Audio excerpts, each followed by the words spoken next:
What if you wished the totally annoying weeds in your backyard would just turn into I don't know, a curated vegetable garden overnight, and then you woke up the next morning and they actually did? Right, like some kind of magic trick. Exactly.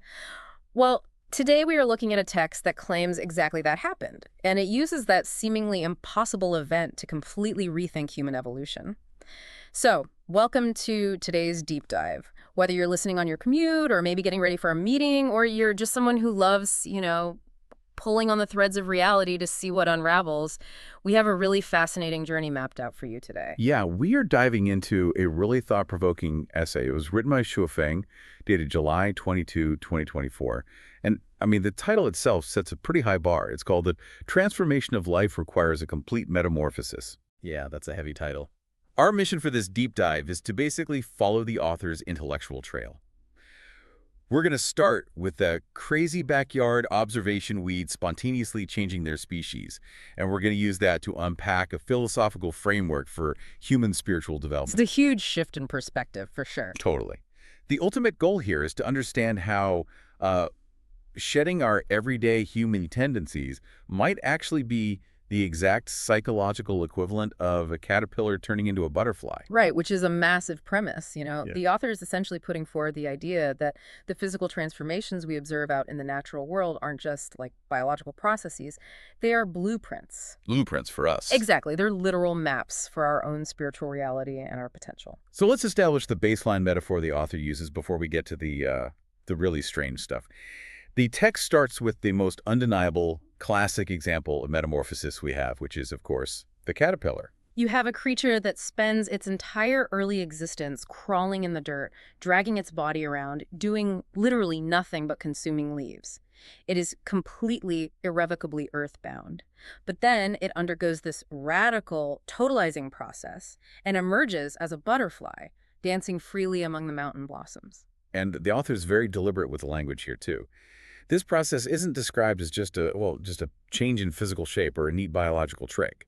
It's defined as a leap in life. With life fully capitalized in the text, right? Yes, exactly. Capital L-I-F-E. It represents a transformation from one fundamental state of being to an entirely different, much higher order of existence. It requires a complete destruction of the old form to allow for the new one.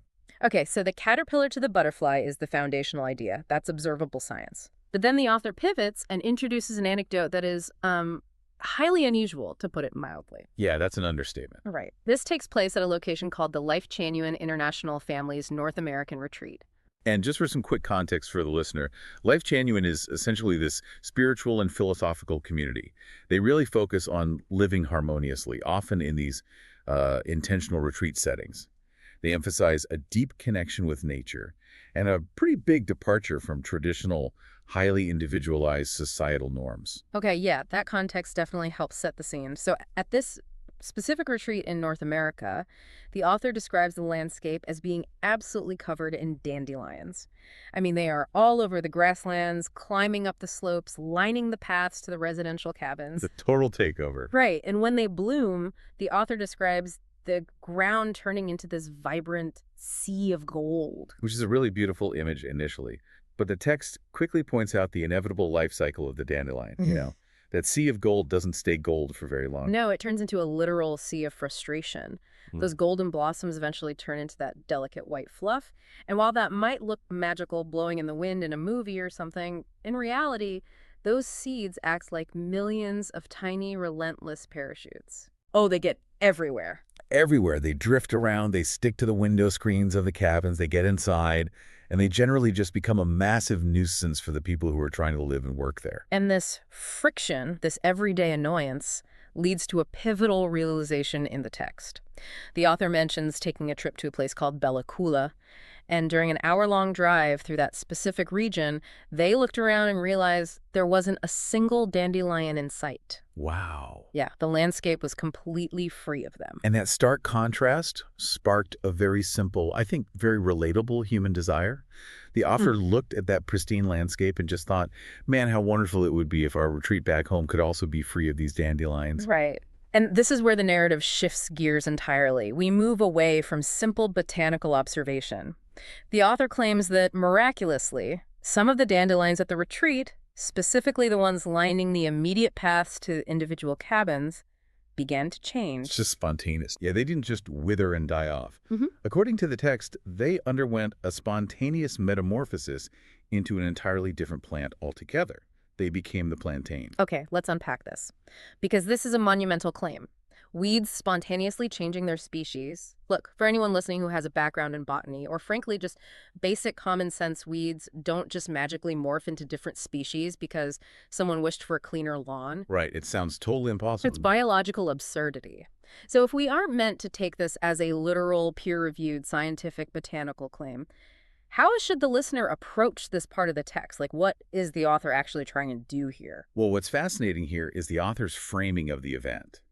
The text makes absolutely zero attempt to offer a scientific mechanism or like a genetic explanation or a biological rationale for this change. None at all. None. Instead, the author explicitly categorizes this event as a marvel of nature and, even more importantly, a revelation from the Tao. A revelation from the Tao. We should probably define that for the listener, too, just so we're all on the same page. Definitely. When the author refers to the Tao, they are drawing on Chinese philosophy. The Tao translates roughly to the way. It is the fundamental underlying principle and flow of the universe, like the natural order of things. Got it. So the author is saying this event was the universe revealing a much deeper truth. If we get bogged down in scientific skepticism, if we just argue about whether a dandelion can literally become a plantain, we completely miss the philosophical core of the essay. The key to unlocking this anecdote is to look at the upgrade in value between those two plants. The upgrade in value. Let's look at that difference, because it is pretty significant. The dandelion, as we said, becomes a total nuisance. The fluffy seeds clog up the window screens and create a mess. But the plantain is an entirely different story. The text shows the author actually cherishing the plantain. Yeah, the plantain holds incredibly high value in this context. Its seeds are medicinal. And beyond that, its leaves are fully edible and nutritious. The author even shares this really fond personal memory within the essay of gathering wild plantain leaves in the spring, specifically to make a tangy, nourishing dish. So the plant transitions from being a weed that irritates you and blocks your view to a resource that literally heals you and feeds you. That is a massive shift. It really is. It goes from a nuisance to something deeply practical and restorative. And that upgrade in value is the crucial bridge in the essay. The physical transformations, the crawling caterpillar becoming the flying butterfly, the annoying dandelion becoming the healing plantain, these are just neat little nature stories. They are revelations from the Tao meant to show us that humans, too, have a blueprint for metamorphosis.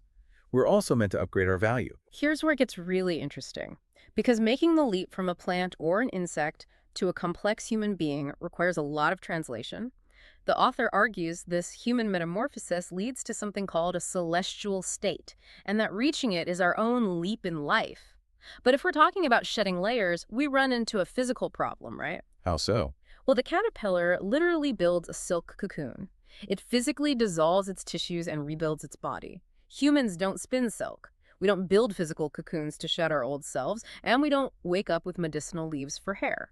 So how does this metamorphosis actually trigger for us? What is the human equivalent of the cocoon? That's the perfect question. To understand how we build that psychological cocoon, we first have to understand the environment we are trying to escape.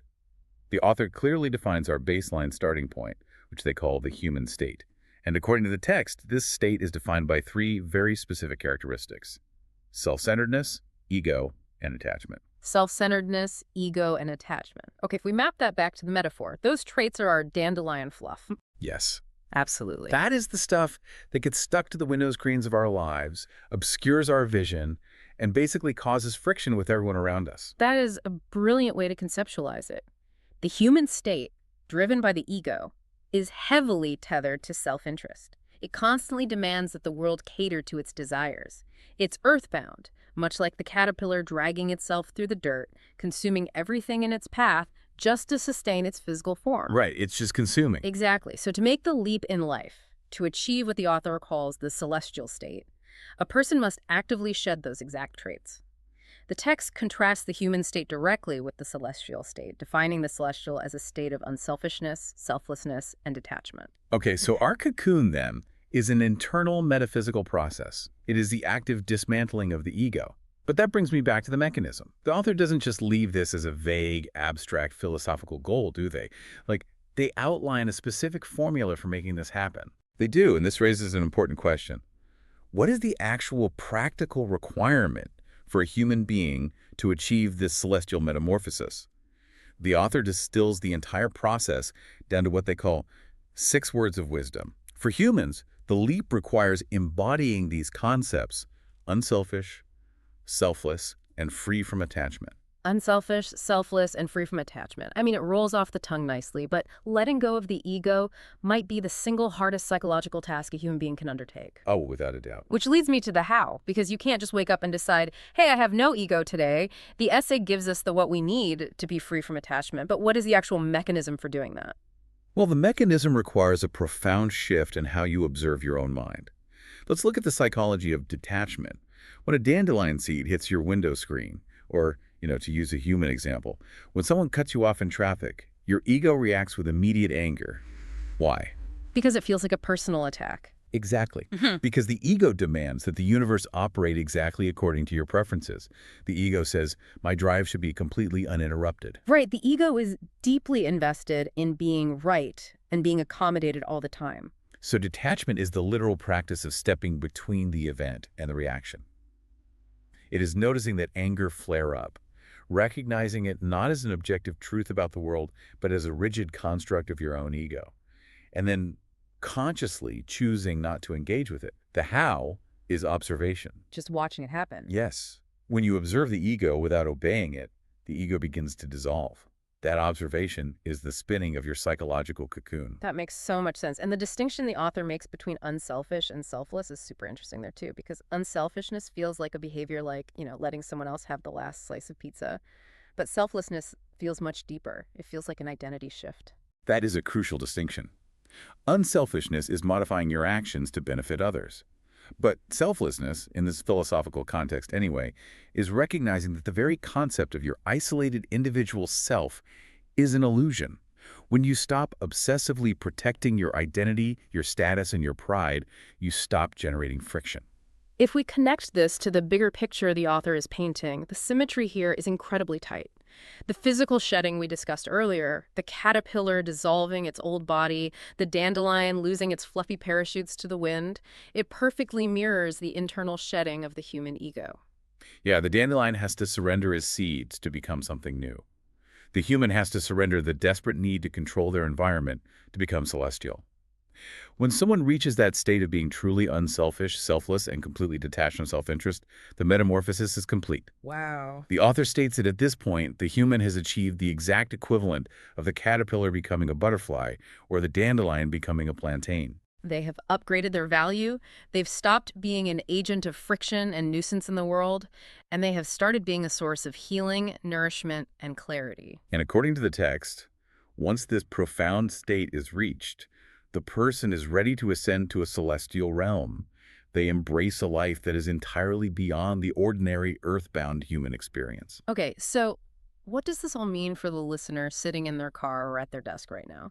Because, when we start using phrases like ascend to a celestial realm, the default assumption is that we are talking about an afterlife. Right, it sounds very religious. Yeah, it sounds like a reward you get after you die, provided you behaved well enough. So do we have to wait until we leave this physical world to experience this metamorphosis? Or does this philosophy offer a practical application for, like, a Tuesday afternoon? The author is actually deeply pragmatic on this point, and it grounds the entire essay in the present moment. The text explicitly states that even in this world, those who manage to live unselfishly, selflessly, and without attachment are already living the celestial life.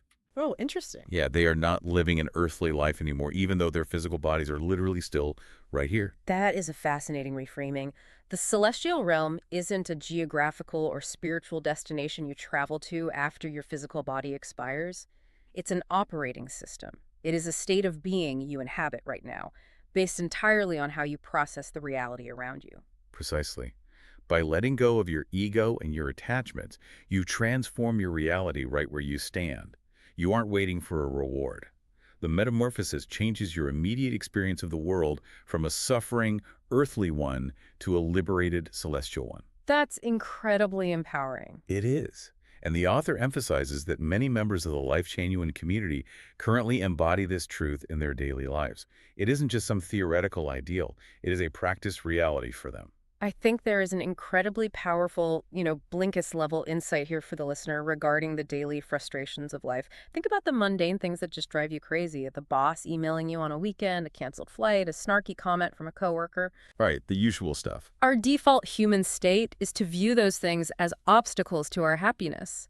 They are the dandelion fluff ruining our view. Because your ego is attached to the idea of a peaceful weekend or an on-time flight, the attachment creates the suffering, not the event itself. Exactly. But the profound insight of this essay isn't just a generic self-help platitude like, don't let trashing annoy you. It goes so much deeper.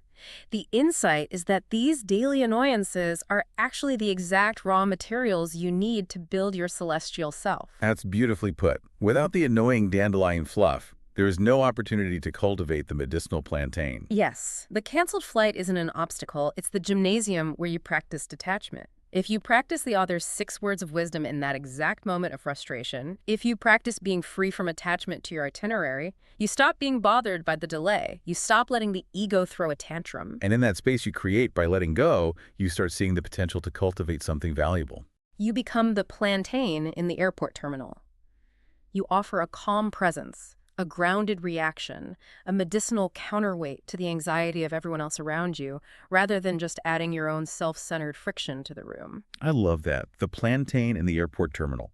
It completely transforms the way you interact with adversity. The goal of the text isn't just to have us marvel at whether a weed can magically change its species.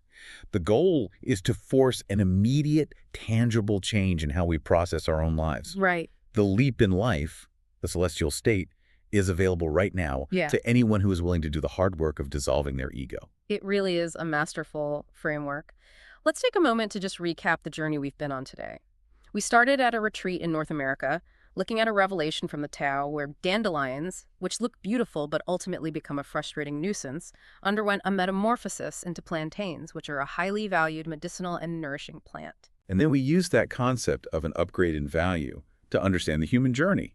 We explored how the baseline human state is defined by self-centeredness, ego, and attachment, which essentially keeps us crawling in the dirt like a caterpillar, just generating friction and suffering.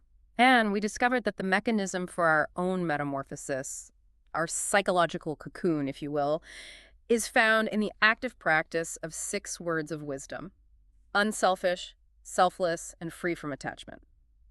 By observing and shedding our ego, we undergo a complete metamorphosis and begin living a celestial life right here, right now, in the present moment. We transition from being an earthly nuisance driven by our own demands to being a celestial presence defined by our ability to just let go. It really has been a deeply rewarding exploration, but before we let you go, we want to leave you with one final thought to mull over on your own. Throughout this deep dive, the text illustrates metamorphosis as a journey toward higher value. The crawling caterpillar dissolves and becomes a beautiful, vibrant butterfly dancing among the mountain blossoms. And the annoying dandelion transforms and becomes a quiet, medicinal, nourishing plantain. Right. Both represent a successful leap in life. Both are the result of a complete metamorphosis. They are, but they represent very different types of higher value. Exactly. So here's the question for you to consider today. If your own spiritual metamorphosis requires the complete destruction of your ego and your attachments, who or what determines what your specific higher value form actually looks like? That's a great question. When you finally let go of your self-centeredness, are you meant to become the butterfly living a highly visible, outwardly beautiful, and freely expressive life? Or are you meant to become the plantain serving a quiet, deeply grounded, highly practical, and healing purpose for the people around you? Both are valid celestial states, but, perhaps the Tao reveals an entirely different path for each of us once the noise of the ego is finally silenced. Definitely something to think about the next time you feel your ego flaring up, or, the next time you see a weed growing in your garden. Thank you so much for joining us on this deep dive. We will catch you next time.